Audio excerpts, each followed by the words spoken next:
Assalamualaikum warahmatullahi wabarakatuh. Perkenalkan, nama saya Mustika Rianti. Saya merupakan peserta Latsar CPNS BPSDMD Provinsi Kalimantan Selatan, Angkatan 19, Kelompok 2, nomor daftar hadir 14. Saya bekerja di instansi Satuan Polisi Pamong Praja, Pemerintah Kota Banjarmasin, sebagai analis hubungan antar lembaga.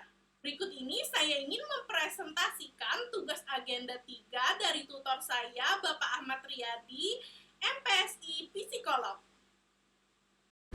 Aku Smart ASN dan instansiku.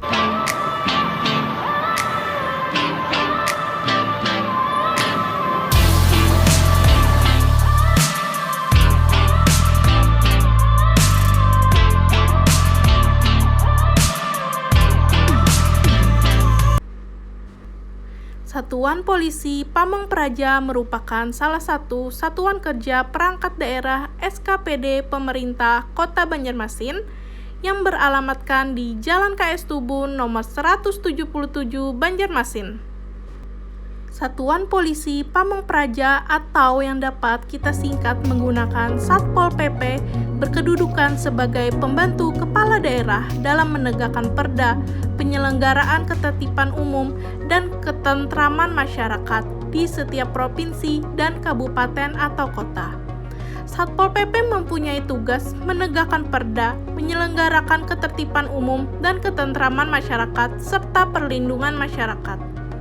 Satpol PP mempunyai wewenang melakukan tindakan penertiban terhadap warga masyarakat, aparatur, atau badan hukum yang melakukan pelanggaran terhadap peraturan daerah atau peraturan kepala daerah.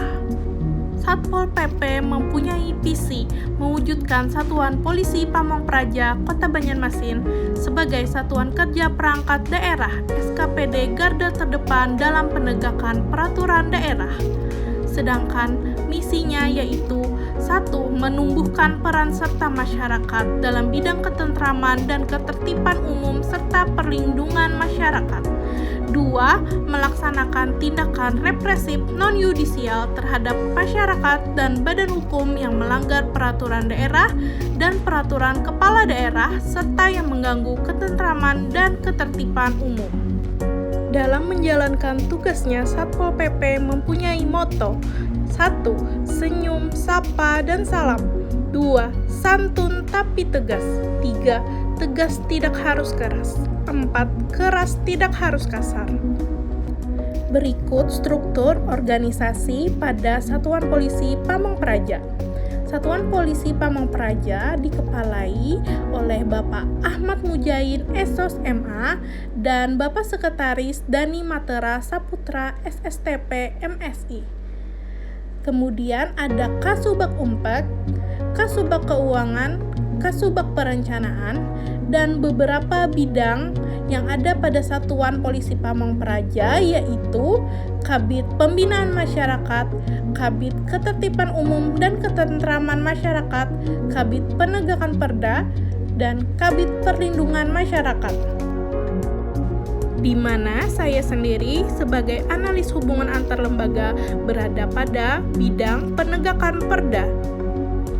Tugas saya sebagai analis hubungan antar lembaga pada bidang penegakan perda yaitu menyelenggarakan tugas koordinasi dengan dinas dan atau instansi terkait dalam rangka proses penyelidikan dan penyidikan terhadap pelanggaran peraturan daerah dengan subkegiatan menentukan tema rapat koordinasi, menentukan peserta dan anggaran rapat koordinasi, menjadwalkan rapat koordinasi, mengirim undangan kepada peserta rapat koordinasi, mempersiapkan rapat koordinasi, mencatat hasil rapat, menganalisis hasil rapat koordinasi, dan melaporkannya pada pimpinan. Kemudian, pimpinan akan mendiskusikan kepada anggota untuk turun ke lapangan. Selanjutnya, tugas saya yaitu mengumpulkan data hasil kerja lapangan, melakukan telaah pada hasil kegiatan, melakukan pencatatan pada buku kegiatan hasil kegiatan lapangan, melakukan pemanggilan kepada pelanggar perda, membantu penyidikan penyidik dalam pemeriksaan terhadap pelanggar Perda, mengkoordinasikan jadwal sidang dengan pengadilan dan kejaksaan, membantu dalam proses persidangan. Jenis layanan yang diberikan.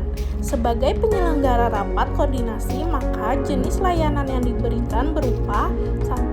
Layanan mediasi, yaitu menjadi fasilitator dalam bertemunya dua instansi atau lebih. Yang kedua, layanan konseling, yaitu layanan untuk menunjang pemecahan isu atau masalah. Selanjutnya, sebagai penegak peraturan daerah, jenis layanan terhadap pelanggar yang diberikan berupa yang pertama adalah layanan informasi, yaitu memberikan informasi kepada pelanggar mengenai Perda. Yang kedua, layanan penyaluran, yaitu menyalurkan kepada lembaga atau instansi lain. Contohnya, apabila PKL tidak memiliki izin usaha, maka akan disarankan mendaftarkan usahanya ke Dinas Perdagangan. Standar layanan yang harus dicapai yaitu mampu melaksanakan rapat koordinasi dengan baik dan lancar, terciptanya suasana rapat yang harmonis, pelanggar tidak merasa tertekan, pelanggar tidak mengulangi pelanggaran yang telah diperbuat. Keterkaitan tugas yang dilakukan dengan pencapaian tujuan instansi. 1. Analis hubungan antar lembaga kompeten dan bertanggung jawab dalam menjalankan tugas koordinasi agar dapat terlaksananya secara lancar, sehingga informasi mengenai pelanggaran peraturan daerah dapat diketahui melalui rapat koordinasi. 2. Memberikan efek jera terhadap pelanggar sehingga dapat meminimalisir pelanggaran yang terjadi di Kota Banjarmasin sehingga menciptakan Banjarmasin menjadi kota yang harmonis. 3. Bentuk layanan yang telah diberikan diharapkan mampu mewujudkan Satuan Polisi Pamong Praja Kota Banjarmasin sebagai satuan kerja perangkat daerah SKPD garda terdepan dalam penegakan peraturan daerah. Demikian yang dapat saya sampaikan, salah dan hilaf mohon maaf. Terima kasih. Saya ASN, bangga melayani bangsa.